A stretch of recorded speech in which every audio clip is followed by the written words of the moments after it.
In 1987, in March 7 to 12, 100 churches in Zaria City were burned down, and over 300 Christian homes and businesses, cars, and a couple of people killed and destroyed. I was the leader then of the Christian Association Zaria chapter. And the Lord asked me to tell the people to do nothing. And I wrote that letter. It was circulated, and the Christians watched as their businesses were being destroyed, homes killed. In 2010, I was in Jos as bishop. To the date, 7th to the 12th of March, 3 villages in the near outskirts of Jos, Muslims massacred men, women, and children. And the church leaders, we were all convinced to beg the villagers and those that survived and the entire Christian community to do nothing. They cried until their voices were dried up, tears dried up, and there was nothing more to cry, and they just watched. In 2006, over 40 people came to my house to kill me.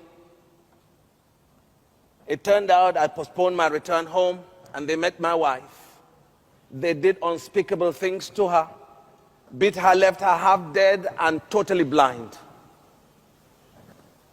Through the mercy of God, she recovered. 6 months later in the USA, she came back. Exactly 1 year later, they came back again. This time they met me at home. Over 30 people came, broke down the house. They had their time.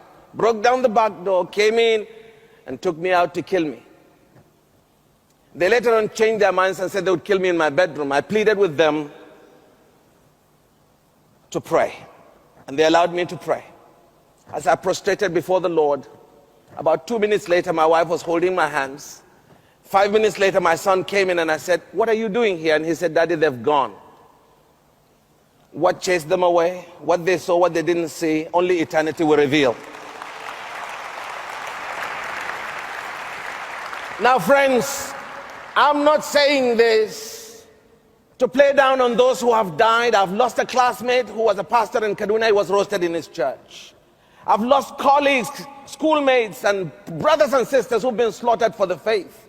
Why I'm alive, I don't know. But one thing I know, until my time is up, and I know I will die someday, blood crash, air crash, car crash, whatever crash, until that day, I have a gospel to proclaim. I have a gospel worth living for, and I have a gospel worth dying for. Amen.